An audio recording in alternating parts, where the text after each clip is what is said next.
Picture this. You're running a factory in Germany, right? The industrial heart of Europe. But as you walk the floor, it's dead silent. No machines humming, no workers moving. Why? Not a lack of orders, not a strike. It's because you literally can't afford to pay the power bill. This isn't a hypothetical. This is the real story of Germany's Energiewende, its energy transition. It was supposed to be a green miracle, but it turned into a self-inflicted economic disaster. And it all starts with this number. Just let it sink in. $500 billion. That's what Germany spent on this grand project. $500 billion to build a green utopia and become a shining example for the rest of the world. But what they actually bought with all that money? Well, it's almost hard to believe. So for $500 billion, what did Germany get? Well, for starters, the most expensive electricity of any developed nation, a legendary industrial base that's now fleeing the country, and in a twist of irony so sharp it hurts, they are literally tearing down wind turbines to dig up more of the dirtiest fuel there is, coal. So how on earth did this happen? All right, we're going to break down this whole fiasco in 6 parts. We'll look at the massive price tag, then rewind to the original sin, the nuclear phase-out. We'll see how that led them straight into the Russian gas trap, uncover the bizarre story of ghost electricity, watch the real-world consequences as industry leaves, and finally, pull out the lesson from this incredible cautionary tale. Look, this isn't some abstract problem for economists to debate. Right now, today, the economic engine of Europe is seizing up. Those world-famous German factories are going dark, not because people stopped buying their products, but because the cost to simply power the machines has gone through the roof. This quote just nails it. This is the painful reality on the ground. The entire Made in Germany brand, a global symbol of quality, is becoming too expensive to actually make in Germany, all because of a series of disastrous energy decisions. So to really understand how they got here, you have to go back in time. It all hinges on one fateful decision that kicked off a domino effect. A decision born not from engineering or economics, but from pure political panic. The whiplash here is just incredible. In 2010, the German government, led by a scientist no less, makes the very logical call to keep their clean, reliable nuclear plants running. Then, a disaster strikes Japan, 5,000 miles away, and in a complete reversal, driven by public fear, they slam the brakes and decide to shut it all down. Immediately. And let's be crystal clear about what this Atomausstieg was. It wasn't a transition to something new. It was a massive subtraction of what they already had. They took 17 perfectly good, zero-carbon power stations and basically threw them in the garbage. They spent billions not to add clean energy, but to replace the clean energy they just destroyed. This analogy is perfect. It captures the sheer madness of the decision. Instead of building the new system first, the solar panels, the wind farms, and then retiring the old one, they did the exact opposite. They destroyed their reliable 24/7 power source with nothing but hope to replace it. And hope, as it turns out, doesn't power a steel mill. So, you've just smashed your furnace. Now what? You need a backup, right? A bridge fuel for all those times the sun isn't shining or the wind isn't blowing. Well, Germany found its bridge, and it led them straight into a geopolitical trap laid by Vladimir Putin. Very quickly, Germany got hooked on cheap natural gas from Russia.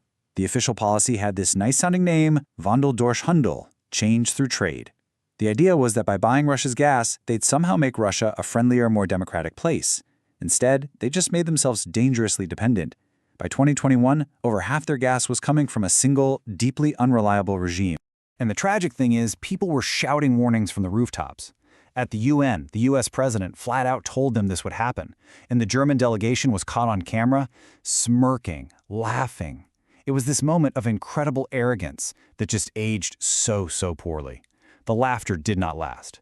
Because when Russia invaded Ukraine, that trap slammed shut. The Kremlin turned off the gas, and prices on the open market didn't just rise, they went vertical, a spike of over 1,000%. The cheap energy that had powered German industry for a generation was gone, practically overnight. But you see, the Russian gas trap was only half the problem. Even inside its own borders, Germany's energy system was becoming a comedy of errors, a bizarrely complex machine of pure incompetence that was costing German citizens billions for absolutely nothing. Okay, get ready for this, because it's completely wild. Germany built huge wind farms in the windy north, but their factories? They're mostly in the south. And the giant power lines needed to connect the two are hopelessly delayed. So on a really windy day, the grid in the north gets overloaded. To stop it from collapsing, operators literally have to pay the wind farms to turn off. And the best part?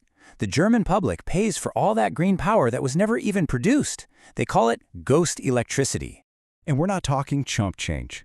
In 2022 alone, the cost of this mess, paying for electricity that doesn't exist, hit $4.2 billion. Think about it. German citizens are paying twice. Once for the green power they can't get, and then again for the dirty coal they have to burn in the south to keep the lights on. It's insane. So you've got geopolitical blackmail. You've got ghost electricity. What does all this actually mean for the country? Well, it means the very foundation of the German economy, its legendary industrial power, is being hollowed out from the inside.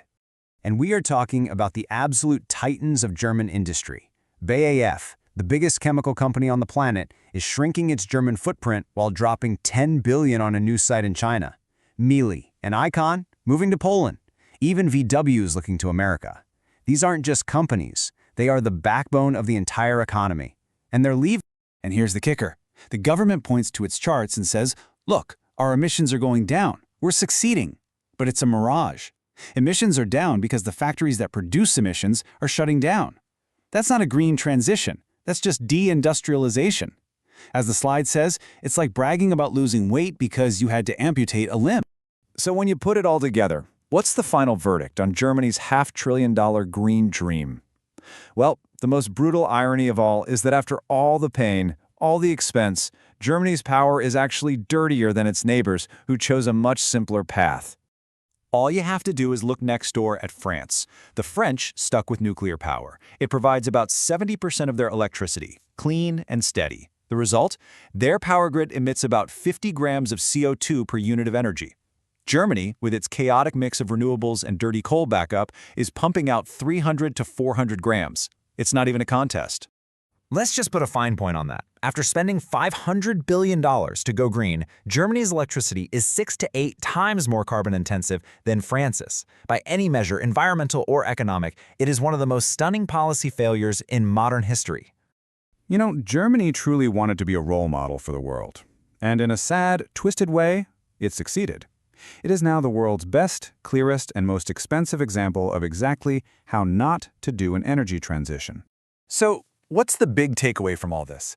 It's that energy isn't an ideology. It's not about wishful thinking. It's about physics and economics. It's about engineering and math.